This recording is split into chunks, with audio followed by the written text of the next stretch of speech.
Imagine 5 friends, leaving a basketball game late at night and heading home. The road is quiet.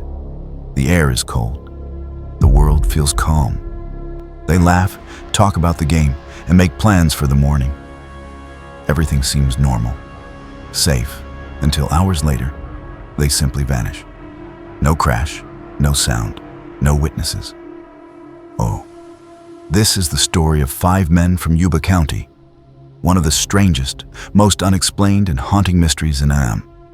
On February 24th, 1978, 5 men from California, Theodore Weiher, William Sterling, Jack Madruga, Jack Huett, and Gary Mathias, set out for the nearby town of Chico to watch a basketball game. They shared an easy friendship, mild temperaments, and a simple love for sports. All 5 lived with their families, held small jobs, and were part of a local program supporting adults with mild intellectual or psychiatry. They climbed into Jack Madruga's white 1969 Mercury Montego and drove north. The game went smoothly. Afterward, they stopped at a store, Book. When none of them returned home that night, families grew worried. All 5 men were known for their strict routines. They never stayed out late, always called home, and rarely strayed from familiar routes. Missing a night's sleep, missing work, or skipping their own basketball game scheduled the next morning was unthinkable. Within hours, their parents called the police. 3 days later, the search teams found the car. It was parked on a narrow forest road in the Plumas Mountains, about 70 kilometers north of their route, far off the path toward Yuba City. The road wound into deep wilderness, where even hunters avoided driving in winter. No one could explain why 5 men from the city would go there at night, with no reason and no equipment. The Mercury sat on the shoulder, partially covered in snow, but in perfect working order. The gas tank was half full, the battery intact, and the engine functional. The tires had sunk slightly into the snow, but the car wasn't trapped. Any of the men could have pushed it free, yet they hadn't tried. The doors were unlocked, the windows rolled down. Inside lay the candy and drinks they'd bought that night, along with neatly folded maps and receipts. Everything looked undisturbed, as if they had simply stepped out for a moment. But they never came back. Investigators immediately saw the contradictions. Why had they turned off the main road onto a mountain trail none of them knew? Why did they leave the car without seeking help? And worse, why did they go uphill, toward deeper snow and colder air, instead of down toward safety? There were no answers. In the snow, trackers found a line of footprints, 5 sets of different sizes, leading calmly away from the car. The steps were steady, not panicked. After about 30 meters, the prints vanished. Wind and snow erased the rest. Months passed with no progress. Families begged police to keep searching, but the terrain was brutal, steep, frozen, and nearly inaccessible in winter. It wasn't until spring, when the snow began to melt, that the mountain gave up its secrets. A group of hikers stumbled upon a small wooden trailer, a Forest Service cabin, deep in the woods. Inside was the body of Theodore Weiher. His face was pale, his body thin and fragile, his skin stretched tightly over bone. He lay on a bed, neatly tucked in under layers of blankets, as if he had tried to keep warm. Under him were papers and a gold watch. Around the room were boxes of food, dozens of cans of rations, enough to last weeks. And yet, almost none had been opened. In the fireplace, no trace of a fire. The air was still and silent. It looked as though he had simply lain down and waited for death. The autopsy revealed that Ted had survived for nearly 2.5 months after the night of the disappearance. He had lost nearly 40 kilograms. His death was slow and quiet, starvation and exposure, but no sign of struggle, No sign of panic. He could have eaten. He could have lit a fire. He could have lived longer, but he didn't. No one could explain why. Could. A few days later, searchers found 2 more bodies. Jack Huett and Bill Sterling, just 3 kilometers from the trailer. They were partially buried in melting snow, their remains scattered by animals, but there were no signs of violence. Farther downhill lay Jack Madruga, face down in the dirt, not far from the road. All 3 had died of hypothermia, likely wandering aimlessly through the night. Of the 5th man, Gary Mathias, there was no body, only his shoes, found near the bed where Ted Weiher had died. Investigators believed Gary had survived the longest, removing his own shoes and taking Ted's before leaving the cabin to search for help. But where he went, or what happened to him, remains a mystery. No trace of him has ever been found. Locals later recalled seeing 5 men near a mountain store that night, confused, disoriented, but calm. One witness said he tried to offer help, but they refused. His account was never confirmed, but the timeline fit perfectly. Police tried to form a logical explanation. Maybe they got lost. Maybe the car was stuck and they decided to walk. But why go deeper into the mountains? Why not back down the road toward civilization? Why leave the car when it still worked? Why reach a cabin full of food and warmth and never light a fire?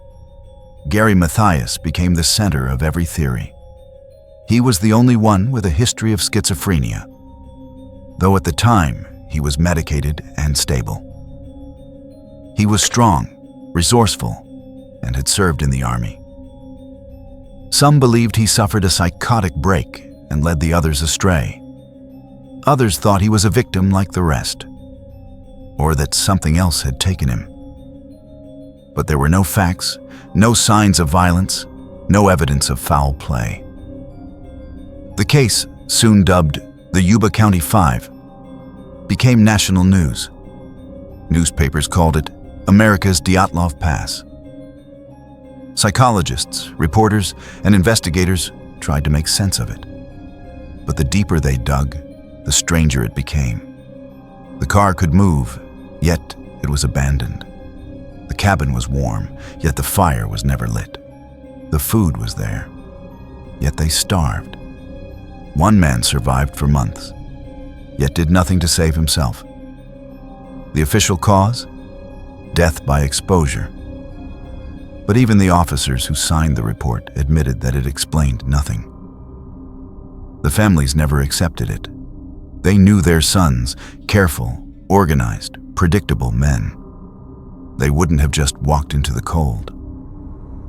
Today, decades later, the case remains one of America's most haunting mysteries. Every year, new investigators and documentarians revisit it, each forming new theories. But none fit all the evidence. Some blame mass panic. Others suspect infrasound, strange vibrations that can trigger fear and confusion. A few whisper of crime or cover-up. But no one knows. Somewhere in the Plumas Mountains, the snow has long melted, the tracks erased. Yet the story lingers, a warning carved into silence. Even the most ordinary night can turn into an abyss. Even a simple road home can lead into nothingness. 5 men left a basketball game and never made it home. Their mystery endures, because the truth is still missing. And maybe it always will be. Spring 1978 brought no answers, only contradictions. As the snow began to melt, it became clear that the mystery of the Yuba County Five defied logic. Every new discovery seemed to dismantle previous conclusions, as if someone had deliberately erased the trail, leaving behind only confusion. The official investigation stopped trying to make sense of it, because sense simply didn't exist. But for the victims' families, this wasn't a cold case or a statistic. It was a slow, endless torment that stretched on for years. Forensic experts studying the bodies noticed strange details. Weiher's feet were carefully wrapped in strips of cloth, as though someone had tried to keep him warm. His face was partially covered with a wool blanket, and untouched food surrounded him. There were no signs of violence, yet his death didn't seem peaceful either. It looked as though he had died not from cold, but from exhaustion and confusion, fading slowly into resignation. Who had wrapped him? Why were there used bandages and folded rags nearby, and fingerprints on the wall, as if someone else had been in the cabin after his death? Medical examiners concluded that part of the group had survived for several weeks after abandoning the car. That explained why the bodies were found in different locations and states of decay. But nothing explained how 5 grown men could have made it so far into the mountains, unprepared, lightly dressed, without a compass or warm gear. It wasn't random wandering. It was deliberate, purposeful movement, as if they were following someone. Police retraced the route. From where the mercury had been found, the nearest town was 40 kilometers to the south. Yet the men had gone north, deeper into the mountains, toward snow and darkness. Even if panic had set in, instinct should have driven them downhill, toward safety. But they climbed upward, one after another, into death, as though obeying an unseen command. There were other strange findings. Some of the men's belongings had traces of unidentified substances resembling industrial lubricants used in forestry equipment. Their clothing showed traces of biological material no one could identify. When investigators analyzed the footprints, they noticed the men had walked in formation, evenly spaced, calm, synchronized. There was no panic. It looked like they were following orders. Witnesses offered fragmented clues. One man living nearby claimed he heard screams and saw headlights on the mountain road that night. He thought it was a group of lost tourists and ignored it. Another said he saw several men at a mountain store around midnight, confused but composed. One of them reportedly asked to use a phone, then left quietly when no one responded. The accounts were never confirmed, but they matched the timeline. It all suggested the men had indeed reached Chico, then left the highway and driven into the mountains. But why? No one knew. When the bodies were found in June, the case exploded in the media. Newspapers dubbed it America's Dyatlov Pass.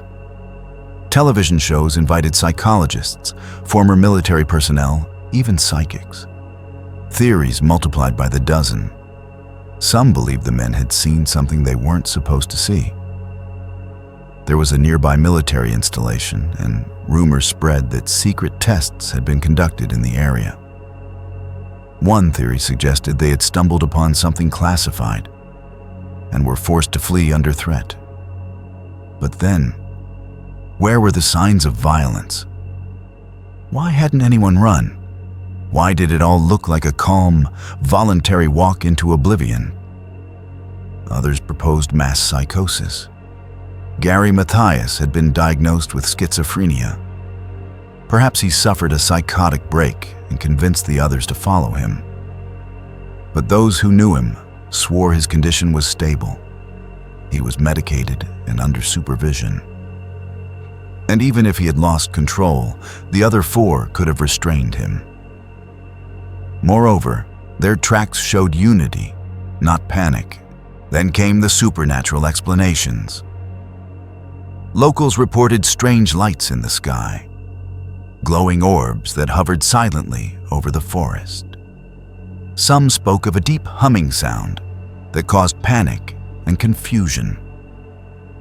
Later studies found that low-frequency infrasound waves, known to cause disorientation and terror, sometimes occurred in that region due to wind and terrain. Perhaps that sound had driven them from the car into the wilderness, stripped of rational thought. But even that didn't explain why one man survived for weeks in a cabin, surrounded by supplies, without lighting a fire. One theory after another fell apart. No evidence of foul play, no trace of outside interference. Only emptiness, snow, and 5 lives erased in the heart of the mountains. By the end of 1978, the investigation officially closed. The report stated the cause of death as exposure to low temperatures. But no one in the department truly believed that was the whole story. One officer, years later, described it best. This case felt like staring at a giant painting with the center torn out. Everything around it was there, but the meaning was gone. Decades passed, but the mystery refused to die. The Yuba County archives still hold boxes of photos, hand-drawn maps, and faded reports. They've been studied countless times by journalists, enthusiasts, and amateur investigators. Each starts with confidence, thinking the answer is close, until everything collapses again into dust. Today, the place where the car was found looks peaceful.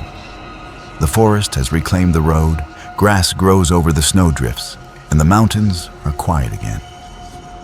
But if you stand there at night, listening to the silence, it feels as though the air itself remembers. The fear, the confusion, the slow walk into darkness. The echoes of 5 lives ending in the cold.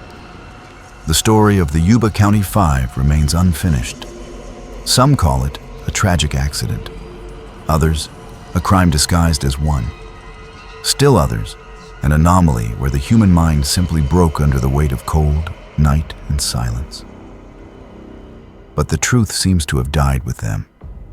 Where snow hides footprints and silence swallows screams, only questions remain. What did they see that night that made them leave the warmth of the car? What made them climb step after step into freezing oblivion? Why did one live for weeks without trying to survive? Why did no one return? Every year, someone opens the old photos again, looking at those faces, young, kind, unassuming. They didn't look like heroes, but their story became legend. And perhaps that's why it still lives on, because it captures something profoundly human. Fear, loneliness, and the eternal mystery no one can explain.